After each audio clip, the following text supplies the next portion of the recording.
Hello students, स्वागत है आपका आपके अपने YouTube channel Arvind Birla classes में। तो जैसा आज आप देख पा रहे हैं, आज की जो हमारी वीडियो है उस वीडियो का टॉपिक है भू राजस्व व्यवस्था। आज हम इस वीडियो में भू राजस्व व्यवस्था के बारे में पढ़ेंगे। उस भू राजस्व व्यवस्था के बारे में जो ब्रिटिश काल के अंतर्गत शुरू की गई थी और जिसे शुरू करने का जो करने वाले थे वो अंग्रेज थे। तो इस भू राजस्व व्यवस्था में किसानों पर किस तरीके की राजस्व व्यवस्था को भू राजस्व व्यवस्था को लागू किया गया और उन पर कितना % टैक्स था, आज हम इस भू राजस्व व्यवस्था में जानेंगे। तो वीडियो आप बच्चों के लिए बहुत ही इंपॉर्टेंट है और इंटरेस्टिंग भी है, तो वीडियो को पूरा देखिएगा। जो बच्चे चैनल से नहीं जुड़े हैं, चैनल को सब्सक्राइब कीजिएगा। वीडियो अच्छी लगे तो उसको लाइक भी कीजिए और दूसरे बच्चों को भी शेयर कीजिए, ताकि वो बच्चे भी इस वीडियो को देखकर अंग्रेजों की भू राजस्व व्यवस्था के बारे में समझ सके। ठीक है, तो चलिए शुरू करते हैं अपना टॉपिक। भू राजस्व व्यवस्था था कि अंग्रेजों ने भारत में जो है साल 1757 और 1764 में जो प्लासी और बक्सर का युद्ध जीता, उसके बाद अंग्रेजों की जो व्यापारिक दृष्टिकोण था वो धीरे धीरे बदल गया। ठीक है, तो साल 1765 में जब अंग्रेजों ने इलाहाबाद की संधि की, उस संधि के बाद अंग्रेजों ने भारत में वैध शासन व्यवस्था को शुरू कर दिया। अब भारत में एक वैध शासन व्यवस्था शुरू हो गई और अंग्रेजों ने इस व्यवस्था के अंतर्गत अब भू राजस्व की जो वसूली थी वो उस पर जो है वो विचार करना शुरू कर दिया। इस भू राजस्व पर अंग्रेजों का बहुत ध्यान गया ताकि ज्यादा से ज्यादा जो है वो किसानों से टैक्स लिया जा सके। और इसी भू राजस्व व्यवस्था को ध्यान में रखते हुए अंग्रेजों ने बंगाल में मोहम्मद रजा खान, बंगाल में एक दीवान नियुक्त किया गया मोहम्मद रजा खान, जो बंगाल से भू राजस्व जो है वो वसूल कर सके। मोहम्मद रजा खान जो है वो कहां के, बंगाल के दीवान बनाए गए। ठीक है, अब मोहम्मद रजा खान ने क्या किया, मोहम्मद रजा खान ने ज्यादा से ज्यादा किसानों से राजस्व वसूल करने के लिए भूमि को नीलामी करनी शुरू कर दी। साल 1769 में अंग्रेजों की ईस्ट इंडिया कंपनी थी, उन्होंने आमिलों को हटाकर अब अपने रेवेन्यू सुपरवाइजर्स को जो है अपॉइंट करना शुरू कर दिया। धीरे धीरे अंग्रेजों ने भू राजस्व व्यवस्था को और मजबूत करने के लिए पटना और कलकत्ता में रेवेन्यू कमेटी और कंट्रोलिंग कमेटी की भी स्थापना की। साल 1772 में अंग्रेजों ने एक पंचशाला नाम की व्यवस्था को शुरू किया, जिसे पंचशाला बंदोबस्त कहा जाता था। इस बंदोबस्त का उद्देश्य ये था कि जो व्यक्ति सबसे ज्यादा भूमि पर बोली लगाएगा उसको लगान का अधिकार दिया जाएगा। तो अंग्रेजों ने अब बोली जो है वो जमीन की लगवानी शुरू करी, ताकि जो ज्यादा ऊंची बोली लगाएगा वही उस भूमि से लगान को वसूल करने का जो है हकदार बन जाएगा। तो इस व्यवस्था को पंचशाला बंदोबस्त कहा गया।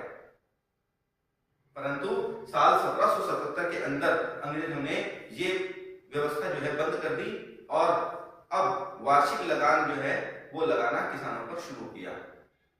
तो वार्षिक लगान की ये वसूली साल 1790 तक अंग्रेजों की चली, जिसे साल 1790 में अंग्रेजों ने बंद कर दिया और उसके बाद 10 वर्षीय लगान की जो है वो वसूली ली गई। अब अंग्रेज 10 वर्ष तक जो है एक लगान की दर निर्धारित करेंगे और उसी के हिसाब से लगान किसानों से लेंगे।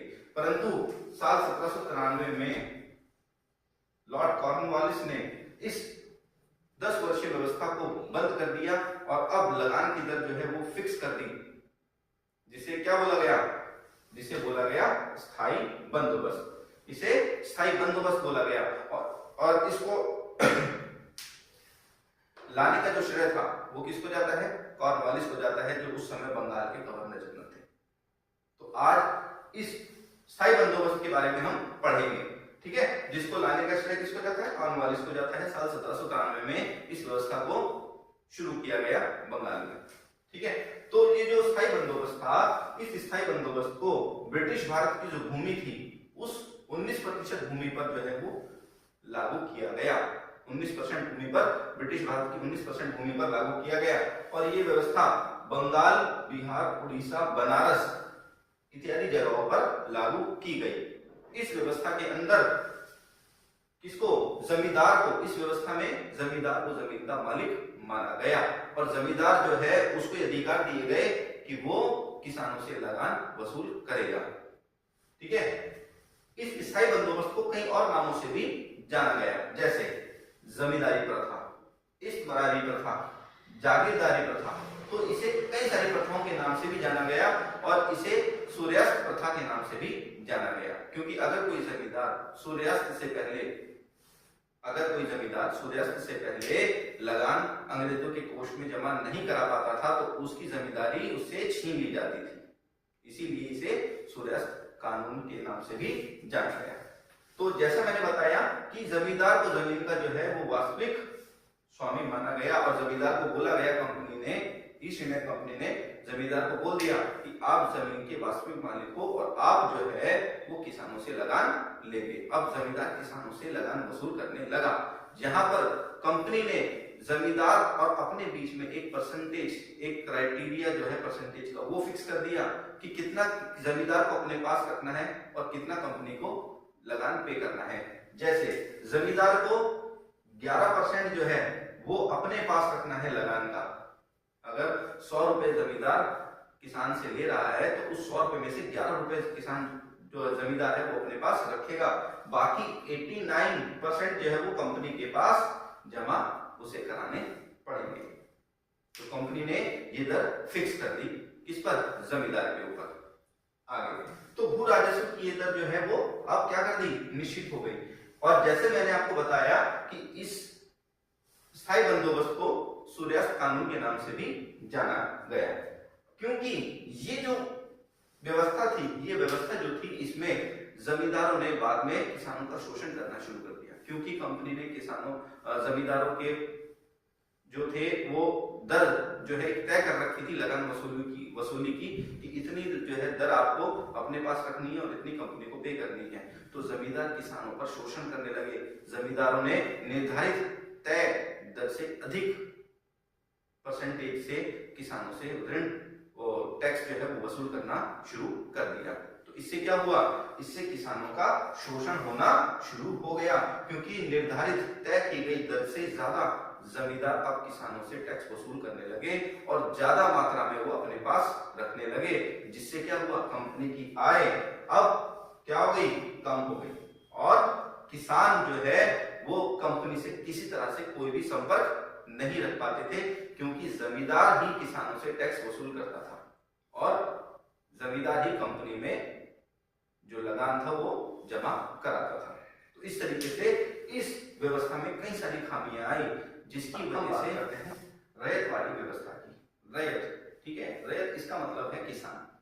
तो इस व्यवस्था में ये जो व्यवस्था थी, रैयत वाली व्यवस्था, इस व्यवस्था में जमीन का जो धारक था वो जमीन का मालिक जो है वो माना गया, यानी जो किसान थे उनको जमीन का मालिक माना गया। अब यहाँ पर अंग्रेजों ने ये तय कर दिया कि जो लगान है वो किसान जो है डायरेक्ट अंग्रेजों के कोष में जमा कराएंगे, क्योंकि जमीन के स्वामी कौन है? वो किसान है। ठीक है, तो ये जो व्यवस्था थी रैयत वाली व्यवस्था, इसको मद्रास में, बंबई में, पूर्वी बंगाल, आसाम और कुर्ग आदि क्षेत्रों में लागू किया गया। भारत में ये ब्रिटिश भारत की 51% भूमि पर यह व्यवस्था जो है लागू की गई थी।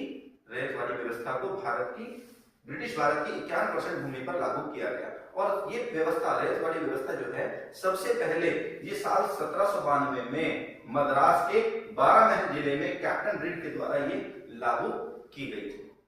कैप्टन रिड के द्वारा मद्रास के 12 महल जिले में ये साल 1792 में ये व्यवस्था शुरू की गई थी, लेकिन साल 1820 और 27 में ये मद्रास प्रेसिडेंसी जो हुआ करती थी, पूरी मद्रास प्रेसिडेंसी में ये साल 1720 और 27 के बीच में पूरी मद्रास प्रेसिडेंसी में इसको कैप्टन, ये कौन थे? मुनरो, जो उस समय गवर्नर थे, मद्रास के गवर्नर थे मुनरो, उन्होंने इसे पूरी मद्रास प्रेसिडेंसी में लागू कर दिया साल 1820 और 27 के बीच में।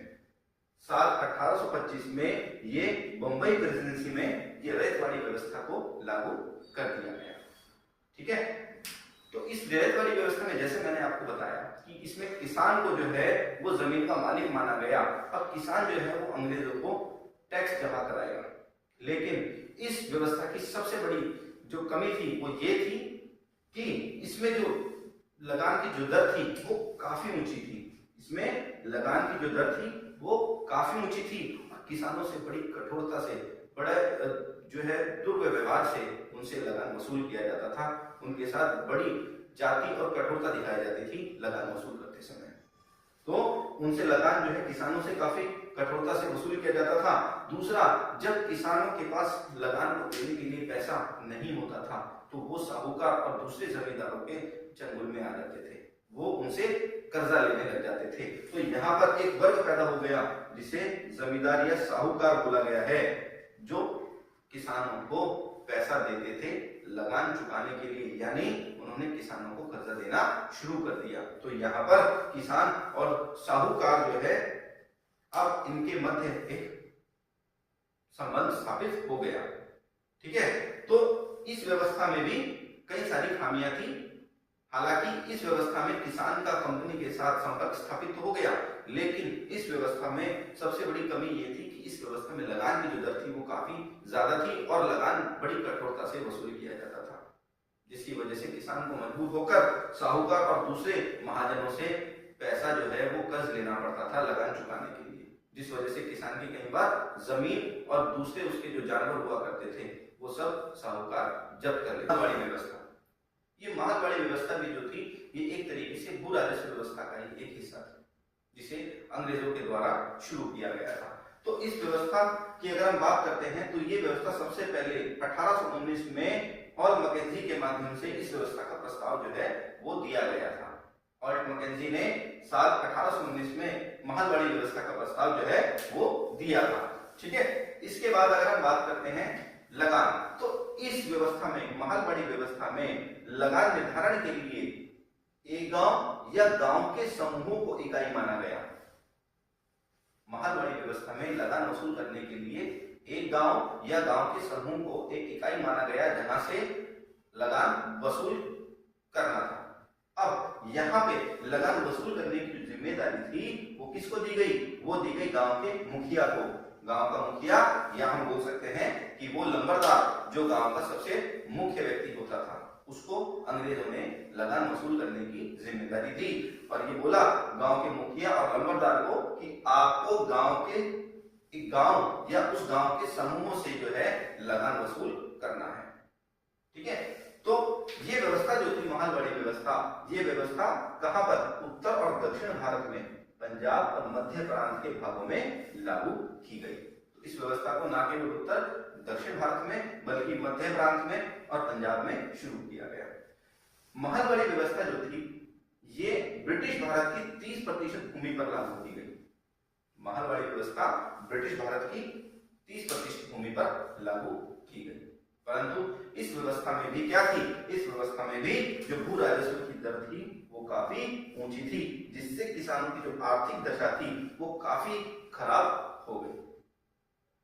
किसानों की आर्थिक दशा काफी खराब हो गई। तो इस तरीके से इन तीनों ही व्यवस्थाओं में कहीं ना कहीं खामियां थी, जिसकी वजह से किसान जो है वो गरीब से गरीब होता जा रहा था। अंग्रेज लोग केवल और केवल भू राजस्व पर ही ध्यान दे रहे थे, वो ज्यादा से ज्यादा लगान जो है वसूल कर रहे थे किसानों से, और ना केवल अंग्रेज बल्कि दूसरे जमींदार और साहूकार जो है वो अमीर होते जा रहे थे। लेकिन अंग्रेजों ने किसी तरह का ध्यान गरीब किसानों पर नहीं दिया, जिसकी वजह से गरीब किसान जो है वो कंगाली की हालत में आ गए और उन गरीब किसानों को मजबूर होकर खेतीबाड़ी छोड़नी पड़ी। तो ये व्यवस्था जो थी, इन व्यवस्थाओं को आज मैंने आपके सामने रखा है, और ये तीनों व्यवस्था जो थी ये ब्रिटिश काल में शुरू की गई थी। तो उम्मीद करता हूं आपको समझ में आया होगा। वीडियो कैसी लगी? अगर वीडियो अच्छी लगी तो उसको लाइक कीजिए, और जो बच्चे चैनल से नहीं जुड़े हैं चैनल को सब्सक्राइब कीजिए, अपने कमेंट कीजिए और दूसरे बच्चों को भी शेयर कीजिए। मिलेंगे फिर हम अपनी अगली